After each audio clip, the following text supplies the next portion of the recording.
Chapter 4, Selection of Colporteur Evangelists.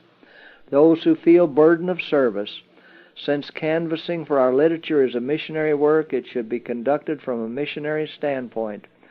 Those selected as canvassers should be men and women who feel the burden of service, whose object is not to get gain, but to give light to the people. All our service is to be done to the glory of God, to give the light of truth to those who are in darkness. Selfish principles, love of gain, dignity, or position should not be once named among us. Testimonies, Volume 6, page 317. Care in selecting workers. The canvassing work is more important than many have regarded it, and as much care and wisdom must be used in selecting the workers as in selecting men for the ministry. Young men can be trained to do much better work than has been done, and on much less pay than many have received. Lift up the standard and let the self-denying and the self-sacrificing, the lovers of God and of humanity, join the army of workers. Let them come, not expecting ease, but to be brave and of good courage under rebuffs and hardships. Let those come who can give a good report of our publications because they themselves appreciate their value. Testimonies, Volume 5, page 405 and 406. Our brethren should show discretion in selecting canvassers and colporteurs, unless they have made up their minds to have the truth misapprehended and misrepresented. They should give all real workers good wages, but the sum should not be increased to buy canvassers, for this course hurts them. It makes them selfish and spendthrifts. Seek to impress them with the spirit of true missionary work and with the qualifications necessary to ensure success.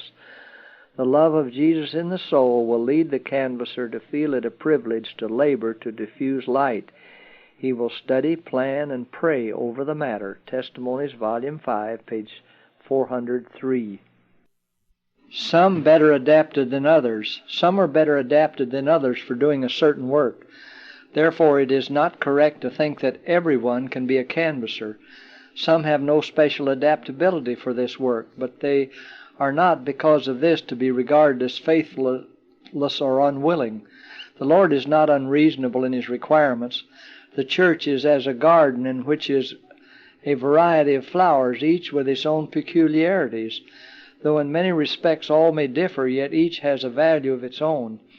God does not expect that with their different temperaments His people shall each be prepared for any and every place. Let us remember that there are varied trusts. It is not the work of any man to prescribe the work of any other man contrary to his own convictions of duty.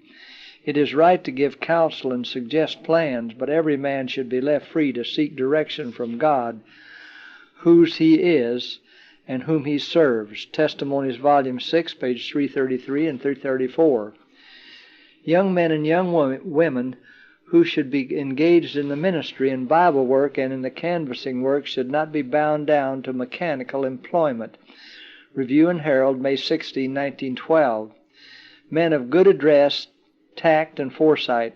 Missionaries are wanted everywhere. In all parts of the field, canvassers should be selected not from the floating element in society, not from among men and women who are good for nothing else and have made a success of nothing, but from among those who have good address, tact, keen foresight, and ability. Such are needed to make a success as colporteurs, canvassers, and agents. Men suited to this work undertake it, but some injudicious minister will flatter them that their gifts should be employed in the desk instead of simply in the work of the colporteur.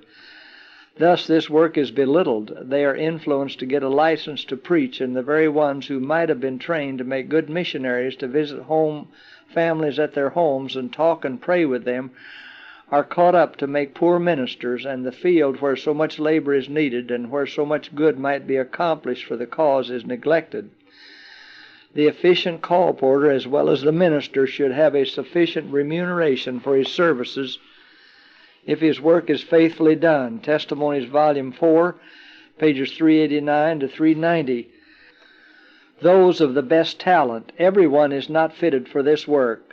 Those of the best talent and ability who will take hold of the work understandingly and systematically and carry it forward with persevering energy are the ones who should be selected. There should be a most thoroughly organized plan, and this should be faithfully carried out. Churches in every place should feel the deepest interest in the tract and missionary work. Testimonies, Volume 4, page 390. Religious experience needed. Let Christian youth be selected to circulate the books containing present truth. Youth who have no religious experience should not be accepted as canvassers for our books because they cannot properly represent the precious truth to be presented. To send such youth into the canvassing field is unjust to them and to the Lord's work. This is a sacred work, and those who enter it should be able to bear witness for Christ. Review and Herald, October 7, 1902. Canvassing is the best way in which to obtain experience. Be sure that these souls are soundly converted before encouraging them to labor in any line. Then let them work, and God will work with them. Manuscript 126, 1899.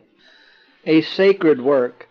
The canvassing work should be considered as sacred, and those who have unclean hands and defiled hearts should not be encouraged to enter upon it.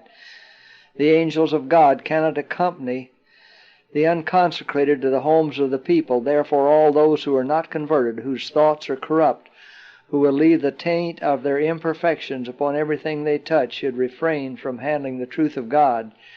Review and Herald, May 20, 1890.